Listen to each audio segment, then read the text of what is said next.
সেন্সাসের কাজে রোজ রোজ আপনাদের খারাপ কথা শোনাই। আজকে কিন্তু কিছু ভালো কথা শোনাবো। সকালবেলা খেয়ে দিয়ে উঠে চলে গেছিলাম সেন্সাসের কাজে। আমার বাড়িগুলোর লোকেশন তো হচ্ছে আবার অদ্ভুত জায়গায়। একেবারে ছোট্ট একটা খামের মধ্যে থেকে হাই ট্রেন টপকে টপকে পৌঁছে গেছিলাম বাড়িগুলোর কাছে। বাড়িগুলো রেল লাইন সংলগ্ন। তারা নিজেরাও জানে না কবে সরকার থেকে বলবে উঠে যেতে। সেই ভয় নিয়েই তারা বেঁচে আছে। তো যে কথাটা বলছিলাম, প্রতিটা ঘরে গিয়ে মোটামুটি এই অভিজ্ঞতা হয়েছিল যে ছেলে হোক বা মেয়ে হোক, ক্লাস 9-এর পর প্রত্যেকেই পড়াশুনো ছেড়ে দেয়। 14-15 বছর বয়সে মেয়েগুলোর বিয়ে হয়ে যায়, তারপর বর তাড়িয়ে দিয়ে বাড়ি এসে থাকে।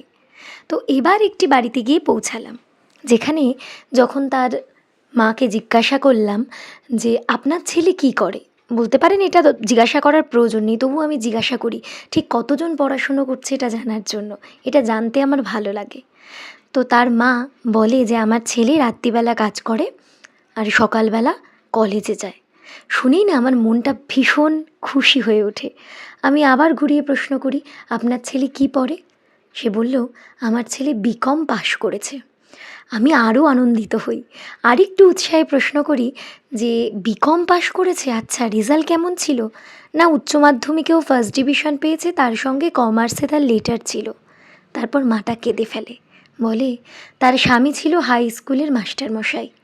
কোনো একটি অবৈধ সম্পর্কে জড়িয়ে পড়ে তাদের বাড়ি থেকে বার করে দিয়েছে। ছেলেটি নাকি বাবার শোকে একবার পাগল হয়ে গেছিল। তারপর সেই সমস্ত শোক কাটিয়ে সকালবেলা কাজ করে আর রাত্রিবেলা, না ভুল বললাম, সে সকালবেলা কলেজ যায় আর রাত্রিবেলা কাজ করে। তখন সবে সবে ঘুমাচ্ছিল। আসার সময় আমার ফোন নাম্বারটা ওকে দিয়ে এসেছি। অনেকেই যারা আমাকে চেনেন আপনারা জানেন আমি ছোট ছোট চাকরির অ্যাড দিই।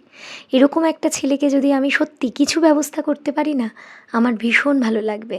আসার সময় ছেলেটির সাথে কথাও বলে এসেছি। এই এতগুলো বাড়ির মধ্যে এই বাড়িটি আমার সবচেয়ে বেশি ভালো লেগেছে। যাদের কাছে গিয়ে আমি জানতে পেরেছি শত দারিদ্রতার মধ্যেও তারা পড়াশুনো করছে। পায়খানা নেই, জলের কল নেই, ঘরও নেই, তবুও তারা বই পড়ছে, বইয়ের সঙ্গে জুড়ে আছে। আমাদের ভারতবর্ষে এরকম একটা দুটো পরিবার যদি পাওয়া যায়, তাহলে দেখব একদিন নিরক্ষরতা মুক্ত সত্যিই হবে। আমার এই কাজগুলো আপনাদের কেমন লাগছে কমেন্ট করে জানাতে কিন্তু ভুলবেন না।